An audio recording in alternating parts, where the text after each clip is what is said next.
ગામે ગામ ખાડાનું રાજ છે, કમર તૂટી જાય એવા રસ્તા છે। મુખ્યમંત્રી ગાંધીનગરમાં સમીક્ષા બેઠક કરીને સૂચના આપી રહ્યા છે કે શહેરોની સ્થિતિ સુધારો। વર્ષ 2050 સુધીમાં 90 કરોડ જેટલા ભારતીયો શહેરમાં વસતા હશે। એ શહેર એમને ખાડા સિવાય શું આપશે? નમસ્કાર, આપની સાથે હું દેવાંશી।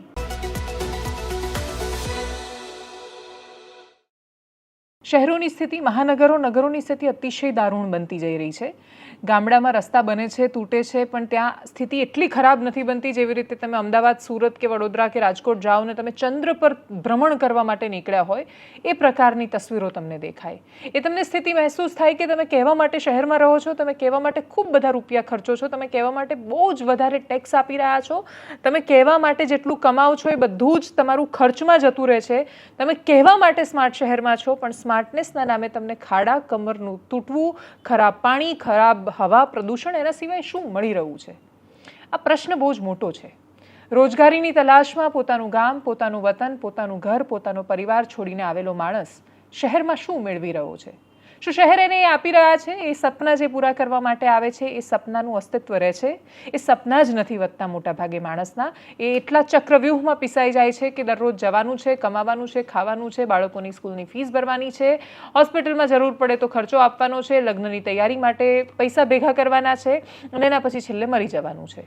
આ ચક્રવ્યૂહમાં ફસાયેલો માણસ જ્યારે શહેરની સ્થિતિ જુએ ત્યારે એ આમ જરા ડોકું બહાર કાઢીને એની પોતાની કમર તૂટે ને તો એ પ્રશ્ન નથી કરી શકતો સરકારને કે સરકાર અમારા ભાગમાં, અમારા ભાગ્યમાં આ ખાડા રાજ શું કામ છે? કોઈ એક વ્યક્તિના પ્રયત્ન કરવાથી સિસ્ટમ બદલાવાની નથી, પણ છતાંય મુખ્યમંત્રીએ સમીક્ષા બેઠક કરી છે। ગુજરાત રાજ્યની સૌથી શક્તિશાળી ખુરશી પર એ બેઠેલા છે। નીચેના માણસો એમની વાતને કેટલી ગંભીરતાથી લે છે એના પર બહુ મોટો આધાર છે। મુખ્યમંત્રીએ બહુ સ્પષ્ટ સૂચના આપીને કહ્યું છે કે ચાલુ વરસાદમાં રસ્તા પર પેચ કરો, જ્યાં જરૂર પડે ત્યાં તાત્કાલિક સુધારો, બજેટની કોઈ જ કમી નથી।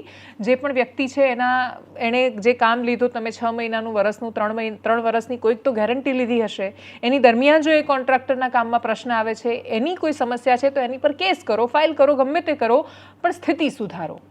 સ્થિતિ સુધારોની બૂમો દરેક વખતે નખાતી હોવા છતાં સ્થિતિ સુધરતી કેમ નથી એ જવાબ બહુ જ બધા સ્તર પરથી આવવાનો છે। સરકારે પોતાને તો કરવાનો જ છે, અધિકારીઓએ પોતાના અંતર્મનને પ્રશ્ન કરવાનો છે। જો અંતર્મન શેષ બચ્યા હોય તો નાગરિકોએ પણ પોતાને કરવાનો એ પ્રશ્ન છે કે સ્થિતિ બદલાતી શું કામ નથી? તમે દરેક વખતે તમારી સિઝન કોઈ એક ચોક્કસ ઘટનાક્રમથી શરૂ થાય ને એક ચોક્કસ ઘટનાક્રમ પર પૂરી થાય તો સમજવાનું કે વર્ષોના વર્ષો તમે ત્યાં ગોળ ગોળ ફરવામાં અટવાઈ ગયા છો, તમે ઉર્ધ્વ ગતિ નથી કરી રહ્યા। અને એટલે જો કદાચ ગતિ થાય છે તો એ અધોગતિ થાય છે, ઉર્ધ્વ તરફનું આપણું પ્રયાણ આપણા શહેરોનું નથી। કચ્છના ભુજમાં વરસાદ પડ્યો, વરસાદ અનરાધાર હતો પણ સાંબેલા ધાર નહોતો કે ભુજના રસ્તાઓ પર પાણી ભરાઈ જવા જોઈએ, પણ છતાંય રસ્તા ભરાયા। ડાંગમાંથી તો એ તસવીર સામે આવી, નવસારીમાં પૂર્ણા નદીનું પૂર આવેલું છે, મોરબીની સોસાયટીમાંથી લોકો બૂમો પાડી રહ્યા છે। એક ચિત્રકૂટ સોસાયટી છે, ભારતીય જનતા પાર્ટીનો ગઢ મનાય છે, એ સોસાયટીના રહીશો અને નાગરિકોએ પણ વિડીયો બનાવીને કહ્યું કે તમે હવે આવીને બતાવજો। સત્તા પક્ષ માટેનો આ રોષ એમને ખતરાની ઘંટીની જેમ સંભળાય છે કે પછી એમને એવું લાગે છે કે આ તો દરરોજનું વાગતું ને પેલું કર્કશ લાગતું અલાર્મ છે, બંધ કરો, સૂઈ જાઓ। સાંભળીએ એમને। ગો ભાઈ, ચિત્રકૂટનો આત્મા જય ગો।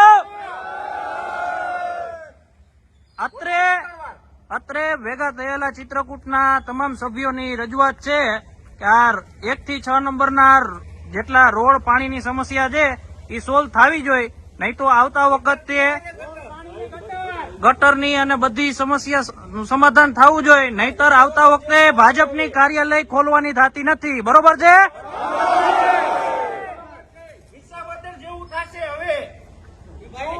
હવે પગપલટો થશે, ભાજપને અહીંયા આવવા દેવામાં નહીં આવે। વિસાવદરમાં જે સીટ આવી છે એવી જ રીતના અહીંયા કણે પણ આપણે પગપલટો કરવાનો થાય છે। સાચું ભાઈ? આપણું પોતાનું ઘર બનતું હોય અને કોન્ટ્રાક્ટર ખરાબ કામ કરીને જાય તો આપણે છોડતા નથી ને, આપણે 10 જગ્યાએ જઈને કહીએ છીએ કે આણે મારું ઘર બગાડ્યું, તમે એને કામ ન આપતા।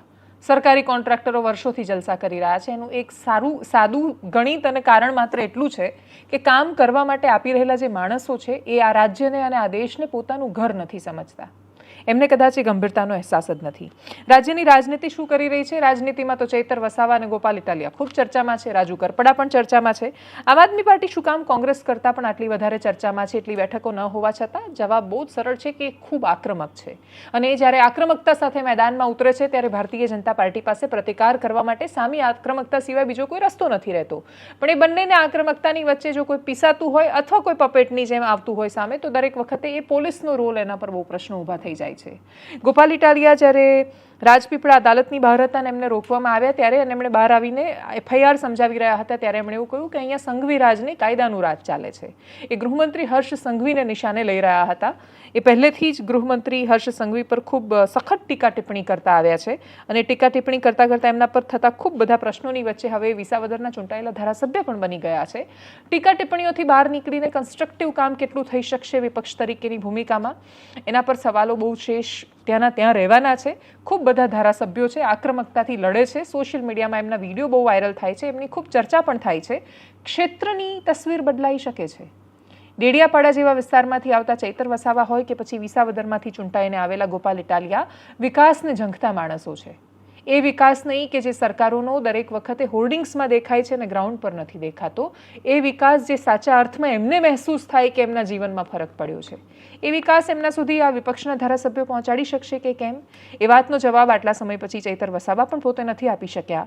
ગોપાલ ઇટાલિયા પણ કેવી રીતે આપશે એ ખબર નથી. સુરેન્દ્રનગરમાં રાજુ કરપડા સહિતના નેતાઓ ગયા, ઈસુદાન ગઢવી સહિતના લોકો હતા, ત્યાં પણ પોલીસ સાથે એમને ચકમક જરી અને તસવીરો સામે આવી. ગોપાલ ઇટાલિયાએ પણ ખૂબ સંઘર્ષ કર્યો અદાલતમાં પ્રવેશવા માટે, તો એના પછી એમણે પોલીસની પણ ફરિયાદ કરી દીધી.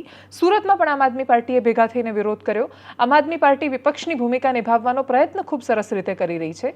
હવે એ ચૂંટણી સુધી જાગતા રહે છે અને ચૂંટણી પછી જો પરિણામ એમના પક્ષમાં ન આવે તો જેમ આ વખતે 2022થી લઈને 24 સુધી ઓલમોસ્ટ ગાયબ દેખાયા એ રીતે ગાયબ થઈ જાય છે. એના પર નજર રહેવાની છે. ચૂંટણી સમય દેડકા અને સતત કામ કરતા નેતાઓમાં બહુ જ મોટો ફરક હોય છે. આમ આદમી પાર્ટી માટે બહુ જ વહેલા કોઈ જજમેન્ટ નથી, પણ પ્રશ્ન એ છે કે જો તમે ચૂંટણી માટે કે આશા દેખાય કે અહીંયા જીતી શકાય છે એના માટે જ કામ કરવા માંગો છો કે પછી ખરેખર રાજ્યની સ્થિતિમાં કોઈ ફરક પડે એવો પણ ઉદ્દેશ્ય છે. જો ત્રુટીઓ છે તો એ ત્રુટીઓ શું છે અને એ તમે આવશો તો શું એમાં સુધાર લાવશો? એટલે તમે આવશો તો શું કામ ખાડા નહીં પડે? તમે આવશો તો શું કામ બાકીની જે પરિસ્થિતિઓનું નિર્માણ થાય છે જેમાં જનતા બહુ જ અકળાઈ જાય છે એ સ્થિતિ એના ભાગે નહીં આવે? તમે આવશો તો પોલીસ સારું કામ કરશે, તમે આવશો તો અધિકારીઓ સુધરી જશે, તમે આવશો તો કોન્ટ્રાક્ટરની અંદર દેવાતમાં આવી જશે. આ બધા પ્રશ્નો એમની સામે પણ છૂટેલા છે કે આ બહુ જ ખરાબ, ઓકે બહુ જ ખરાબ, પણ તમે કેમ સારા? એનો જવાબ વિપક્ષના નેતાઓ આપી શકશે. એનો જવાબ એમને જ્યારે પૂછીશું ત્યારે જાણવાનો પ્રયત્ન કરીશું. અત્યારે તો જે વિડીયો સામે આવ્યા કરીએ એના પર નજર. ગઈકાલે આખા ગુજરાતે જોયું કે રાજપીપળાની અદાલતની બહાર શું બન્યું. ગઈકાલે હું ચૈતરભાઈ વસાવાના વકીલ તરીકે હું કોર્ટમાં હાજર રહેવા માટે રાજપીપળા ગયો હતો. સૌપ્રથમ તો બે ઘટના બની. એક કે જ્યારે હું નર્મદા જિલ્લાની હદમાં પ્રવેશતો હતો ત્યારે મારી પાછળ એક કાળા કાચવાળી એક ફોર વ્હીલર આવી અને મારી ગાડીની આગળ ગાડી ઊભી રાખી દીધી. અંદરથી પોલીસ ઉતર્યા અને મને કીધું કે તમને આગળ નહીં જવા દેવા માટેની સૂચના છે, એટલે હવે તમારે અહીંયા રોકાઈ જવાનું છે. મેં એમની સાથે ચર્ચા કરી કે તમે મને કેવી રીતે રોકી શકશો, હું વકીલ છું, હું યુનિફોર્મમાં છું મારા, અને મારે કોર્ટમાં મારા ક્લાયન્ટ માટે હાજરી આપવા જવાનું છે. ચર્ચાના અંતે નર્મદા જિલ્લાની હદમાં તો જવા દીધો, પણ જ્યારે હું રાજપીપળાની અદાલતે ગયો ત્યારે ત્યાં હાજર પોલીસ અધિકારીએ મને અંદર જવા દીધો નહીં. પોલીસ અધિકારી મને નામથી પણ ઓળખે છે, ચહેરાથી પણ ઓળખે છે, એડવોકેટ તરીકે પણ ઓળખે છે અને બધી જ ખબર છે કે આ વ્યક્તિ કોણ છે. તેમ છતાંય માત્ર એને જે કાંઈ ઉપરથી સૂચના મળી હોય અથવા ન મળી હોય તેના કારણે એમણે મને રોકવાનું ગેરકાયદેસરનું કૃત્ય કર્યું છે. મેં એમને ખૂબ આજીજી કરી કે તમે મને રોકી શકશો નહીં. અદાલત એક જાહેર જગ્યા છે. વકીલ જે છે એ કોર્ટ ઓફિસર તરીકે ક્યારેય પણ કોર્ટમાં જવા માટે એને હક મળેલો છે અને રાઇટ ટુ રિપ્રેઝેન્ટ મારે મારા ક્લાયન્ટને અદાલતની સમક્ષ રિપ્રેઝેન્ટ કરવો એ મારો બંધારણીય અધિકાર છે, કાયદાકીય અધિકાર છે. આ બધી જ વસ્તુ પોલીસને ખબર હોવા છતાંય પોલીસે કાલે મને રોક્યો, અને મને નહીં, આ સિવાય અન્ય બીજા વકીલને પણ પોલીસે રોકવાનું કામ કર્યું. અદાલતના દરવાજા બંધ કરી દીધા. બીજા વકીલે તો દંડવત પ્રણામ કર્યા ત્યારે માંડમાં એમને જવા દીધા. આ સમગ્ર ઘટનાની સૌથી પહેલાં તો હું જે બાર એસોસિએશનનો સભ્ય છું, મેમ્બર છું, એવા ગુજરાત હાઈકોર્ટ એડવોકેટ્સ એસોસિએશન એટલે કે ટૂંકમાં ઘા એ ગુજરાત હાઈકોર્ટ બાર એસોસિએશનને મેં મારી લેખિત ફરિયાદ આપી દીધી છે. આ સિવાય ગુજરાત રાજ્યના પોલીસ વડા DGP એમને પણ મેં મારી લેખિત ફરિયાદ આપી દીધી છે. આ સિવાય બાર કાઉન્સિલ ઓફ ગુજરાત જ્યાં તમામ વકીલોની નોંધણી થયેલી છે અને વકીલોની સંસ્થા છે એને પણ હું મારી લેખિત ફરિયાદ સાંજ સુધીમાં આપી દેવાનો છું. બાર કાઉન્સિલ ઓફ ઇન્ડિયા એને પણ હું મારી લેખિત ફરિયાદ આજ સાંજ સુધીમાં હું આપી દેવાનો છું. એટલે કે મેં high court advocate association, bar council of Gujarat, bar council of India અને ગુજરાતના મુખ્ય પોલીસ અધિકારી આ તમામને લેખિતમાં ફરિયાદ કરી છે.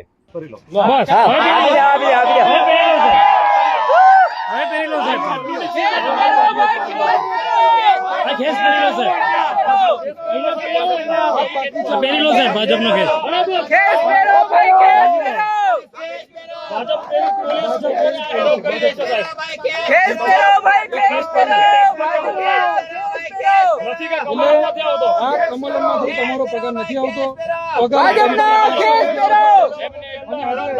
ભાજપના કેસ પહેરી લેવા જોઈએ નર્મદા જિલ્લા પોલીસે, કારણ કે ભાજપ નર્મદા જિલ્લા પોલીસ આજે વલણ કરી રહી છે. ત્યારે ભાજપના જે કેસ છે પહેરી લો એટલે ખબર પડે. આ ભાજપના કેસ પહેરી લો તો પછી સાહેબ હવે તો બેરીકેડ ખોલી દો. સાહેબ હવે કેસ માર્યો, હવે તો છોડી દો, હવે તો ખોલી દો બેરીકેડ. લોકો ત્રાહીમામ થઈ ગયા છે. એક ઘાતકી દાગ લગાવવાનું એક ષડયંત્ર છે. ઓર્ડર ના બગડે એના માટે તમને સાહેબ હવે ક્યાં બગાડો છો? સાહેબ અમે બગાડ્યા નથી, તમે બગાડો છો સાહેબ. છતાં નથી મળતો. અમે સર ક્રિમિનલ તમને બતાવો સાહેબ. અમારા માથે એક પણ આર્ટિકલ 1921 સ્વતંત્રતાની હરવા ફરવાની બધી રીતના છૂટા પડે સાહેબ. સાહેબ હું એક વકીલ છું, આ એક આગેવાન છે સાહેબ, કોઈ ક્રિમિનલ નથી.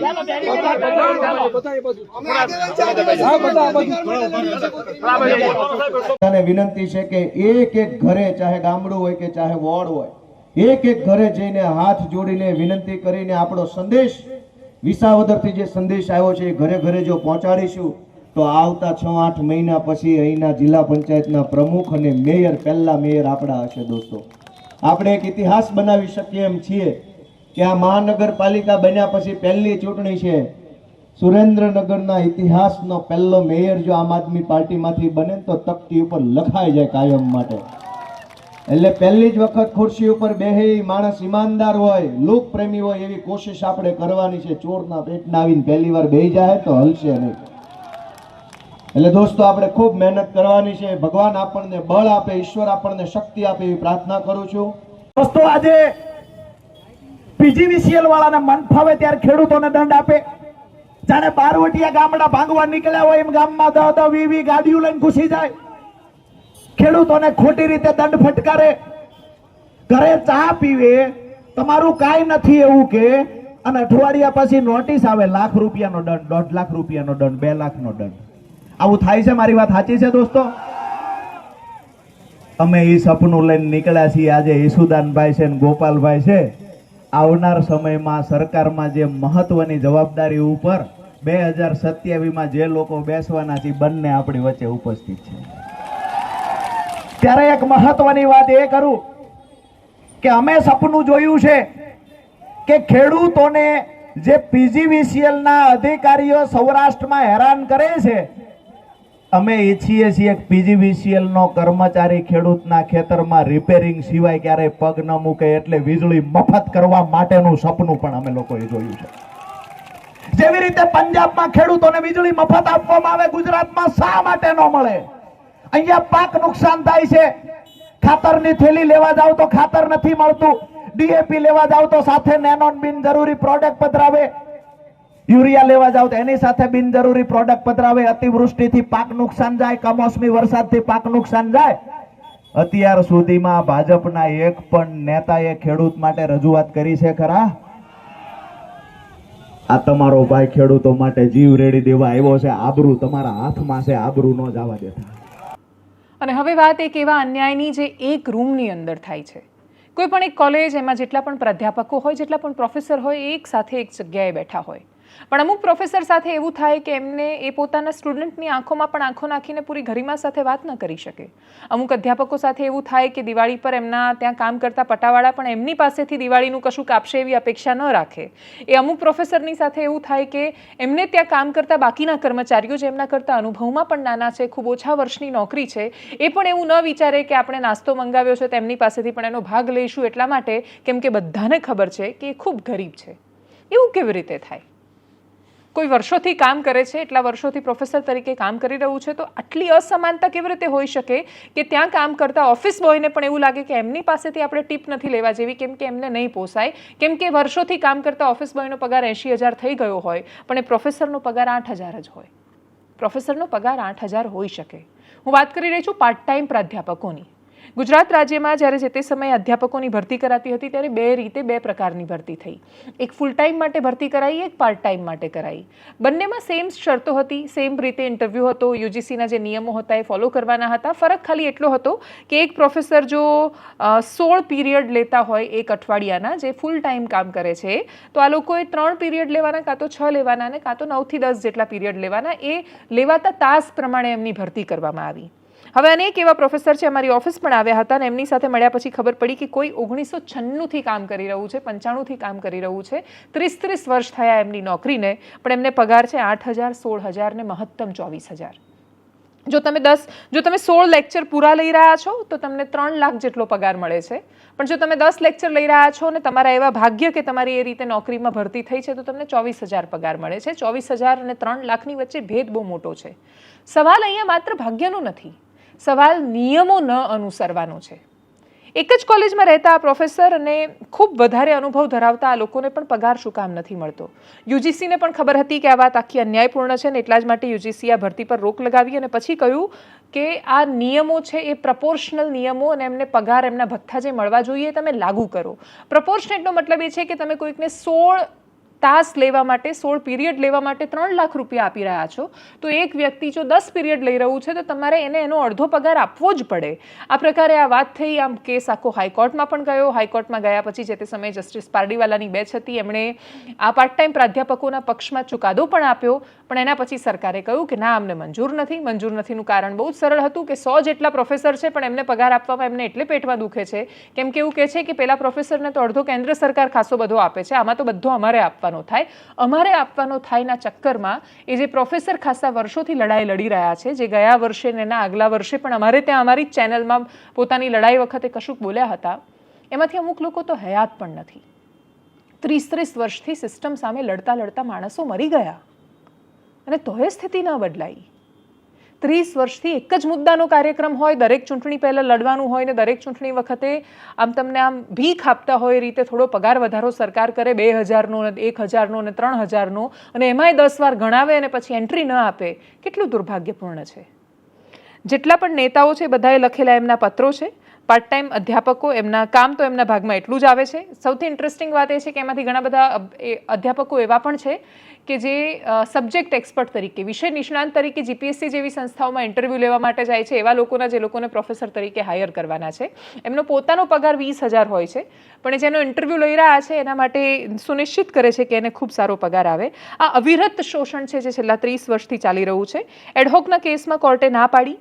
એડહોકનો જે કેસ ચાલી રહ્યો હતો એમાં કોર્ટે કહ્યું કે તમે એડહોક છે એને તમારે કાઢવા જ પડે કેમ કે તમે એને 11 મહિનાના કરાર માટે લીધા હતા અને વર્ષો સુધી ચલાવ્યા. પણ એડહોકનું ખાસું બધું પોલિટિકલ પ્રેશર હતું, ખૂબ બધી સંખ્યા હતી, તો સરકારે કોર્ટે નહોતું કહ્યું તોય એમને સમાવી લીધા સિસ્ટમમાં. અહીંયા તો એક સમયે કોર્ટમાં કહ્યું અને એના પછી કોર્ટમાં 100 કરતાં વધારે મુદતો પડી છે. એટલે તમે કોઈને 100 મુદત કેવી રીતે પાડી શકો? પણ છતાંય એટલી મુદત પડ્યા પછી હજુ આ કેસ ચાલી રહ્યો છે અને ગોઈંગ ઓન ચાલી જ રહ્યો છે.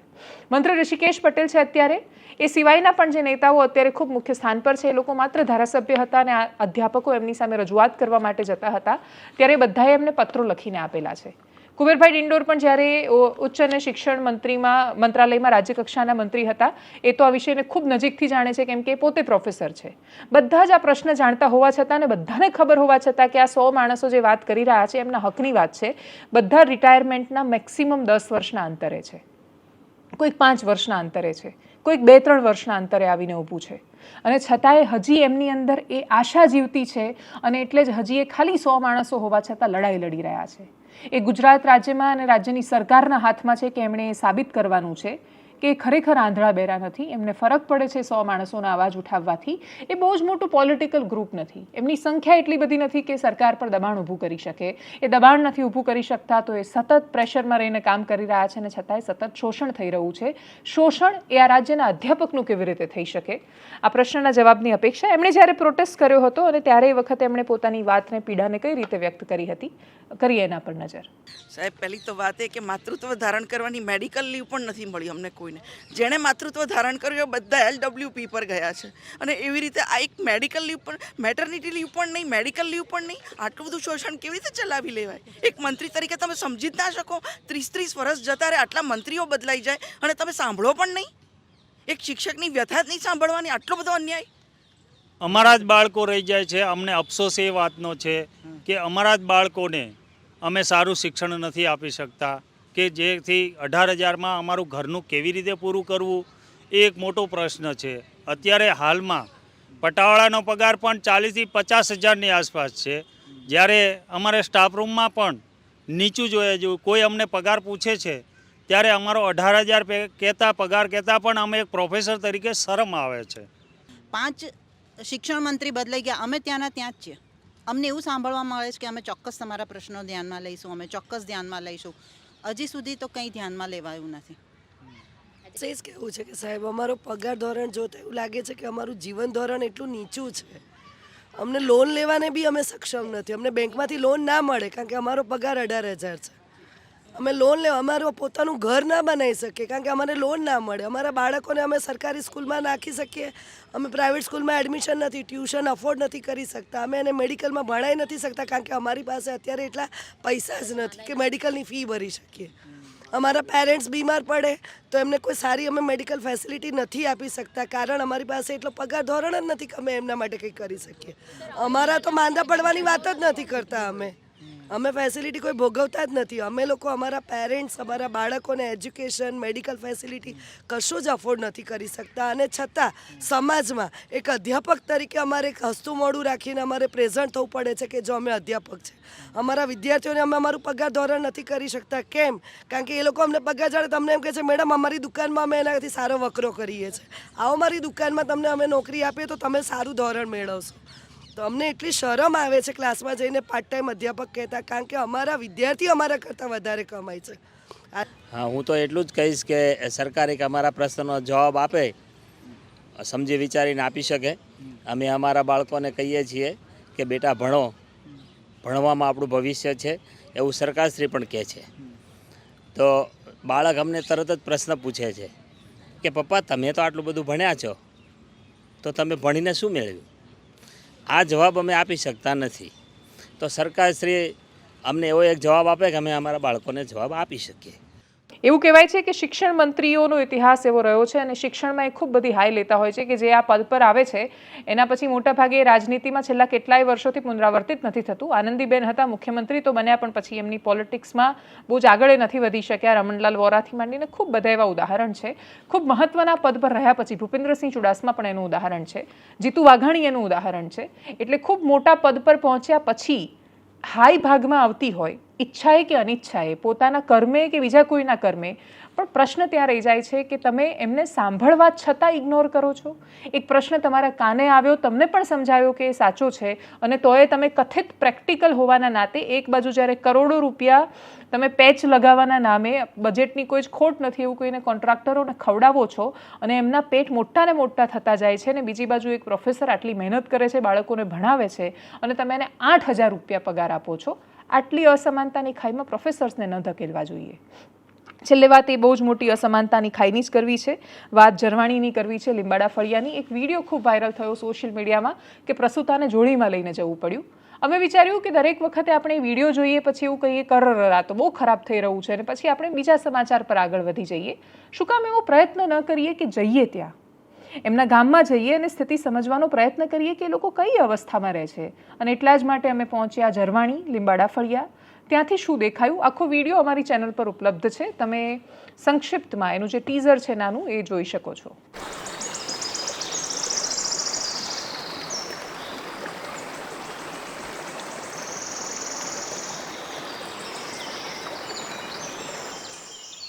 નર્મદામાં તમારું સ્વાગત છે.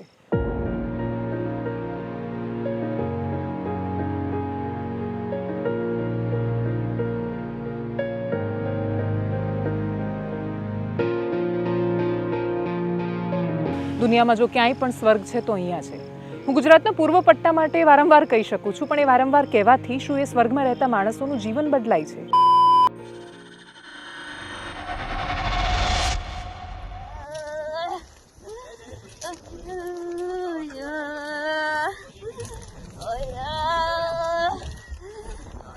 કહેવા માટે સ્વર્ગમાં રહેતા માણસો સુધી તમને લઈ જવા છે, જ્યાં પહોંચવા માટે રસ્તો નથી.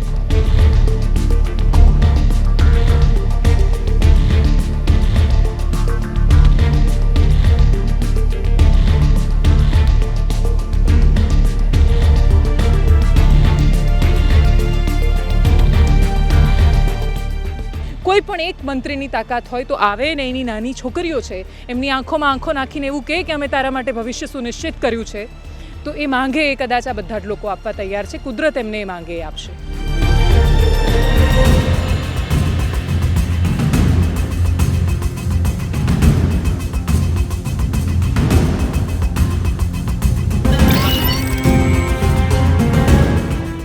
આપવું એ તમારું દાયિત્વ છે. તમે એ દાયિત્વ ચૂક્યા છો, એટલા માટે અમે તમને આ બતાવી રહ્યા છીએ.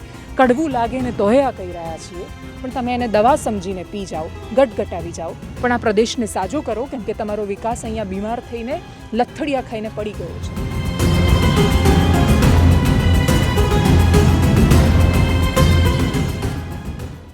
એનાલિસિસમાં અત્યારે બસ આટલું. જો આપને યુટ્યુબ પર જોઈ રહ્યા છો તો સબસ્ક્રાઇબ કરો, ફેસબુક પર જોઈ રહ્યા છો તો ફોલો કરો, વિડીયોને શેર કરો, અને લીંબાડા ફળિયા કે પછી અમદાવાદના ખાડા કોઈ પણ ભવિષ્ય જો બદલવું હોય તો એ આપણા હાથની વાત છે. જો આપણી અંદર આ વોકલ કોર્ડ્સ આપણે જો રાખવા હોય આપણી પાસે બચાવીને, જ્યાંથી અવાજ આવે છે, તો આપણે બોલીને એ સાબિત કરવું પડશે કે અમને ફરક પડે છે ને અમારા ગળામાં હજી એ કંપનો છે, અમારી કરોડ હજુ એ ટટ્ટાર છે, અને એટલે અમે પ્રશ્ન કરી શકીએ છીએ.